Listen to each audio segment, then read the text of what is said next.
Salam, puji Tuhan, haleluya.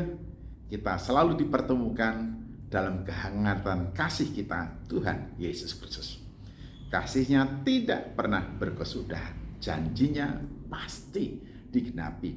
Bahwa ia sekali-kali tidak akan pernah meninggalkan kita, ia sekali-kali tidak akan pernah membiarkan kita. Oleh karena itu, sebagai pengikut Kristus, kita selalu hidup bersandar penuh kepada kasih Tuhan kita, Yesus Kristus. Dan ingatlah bahwa dalam kehidupan keseharian kita, dimanapun, kapanpun, kita tidak pernah bisa melepaskan diri dari hubungan kita satu dengan yang lainnya. Nah, untuk itu, Bapak, Ibu, dan Saudara-saudaraku, marilah kita selalu mengingat apa yang seharusnya kita lakukan ketika kita diberi tanggung jawab untuk menjadi bagian dari komunitas dalam kehidupan kita.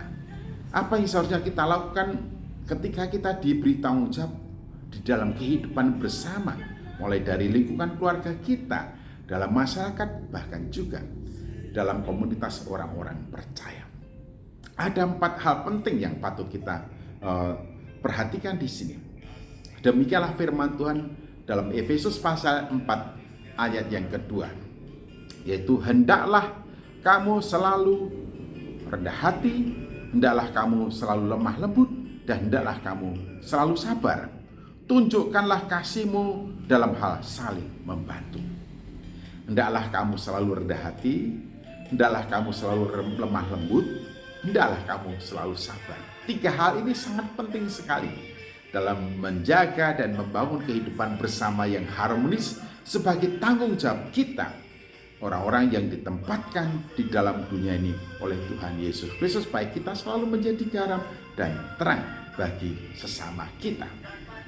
Dikatakan, hendaklah kamu selalu rendah hati. Kata rendah hati ini satu bangunan kehidupan bersama yang dimulai dari diri kita, bagaimana kita menganggap orang lain lebih utama daripada diri kita sendiri. Hendaklah kamu selalu lemah lembut. Jangan sampai kehidupan kita bersama kita dikendalikan oleh emosional, tetapi mampu mengendalikan emosi kita sehingga kita mampu bersikap benar terhadap siapapun yang melibatkan emosi kita. Marah bukan pada saatnya dan tidak akan marah pada waktu seharusnya kita tidak marah. Jadi kita tidak dikendalikan oleh emosional kita. Yang ketiga, hendaklah kamu selalu sabar. Di dalam kehidupan bersama memungkinkan dan dimungkinkan sekali satu sama lain saling menyakiti, saling melukai hati. Karena apa? Kita satu sama lain berasal dari latar belakang yang berbeda. Oleh karena itu, ketika satu dan yang lain saling mengedepankan keinginannya, kemauan dan kehendaknya dan tidak bisa dihindari, maka akan terjadi friksi, bahkan saling melukai satu sama lain. Dalam situasi kondisi yang demikian diperlukan kesabaran. Oleh karena itu, dalam kehidupan bersama dipesankan kepada saya, Bapak, Ibu, dan saudara-saudaraku, supaya kita selalu sabar. Supaya kita selalu sabar. Nah, ini satu sikap yang bertanggung jawab dan responsif terhadap siapapun. Kemudian yang keempat di sini adalah kita harus mewujudkan kasih kita. Kita harus menyatakan kasih kita. Perbuatan kasih kita harus nyata. Lalu apa yang seharusnya terwujud dari kasih kita? Di sini katakan, tunjukkanlah kasihmu dalam hal saling membantu. Tunjukkanlah kasihmu dalam hal saling membantu. Jadi perbuatan kita dalam hubungan bersama, kalau itu tidak mendatangkan bantuan kepada orang lain atau tidak memberikan kontribusi dalam kehidupan bersama, lebih baik itu tidak kita lakukan dalam kehidupan kita bersama. Oleh karena itu dikatakan, tunjukkanlah kasihmu dalam hal saling membantu.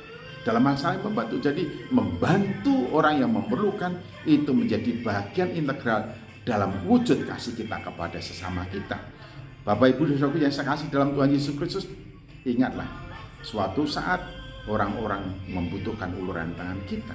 Suatu saat orang membutuhkan pertolongan kita. Bahkan suatu saat kita pun juga memerlukan pertolongan orang lain. Oleh karena itu, dalam bangunan kehidupan bersama, kasih itu diwujudkan dengan saling membantu, saling menolong, saling memberikan kontribusi, saling memperhatikan, dan saling membangun kehidupan bersama.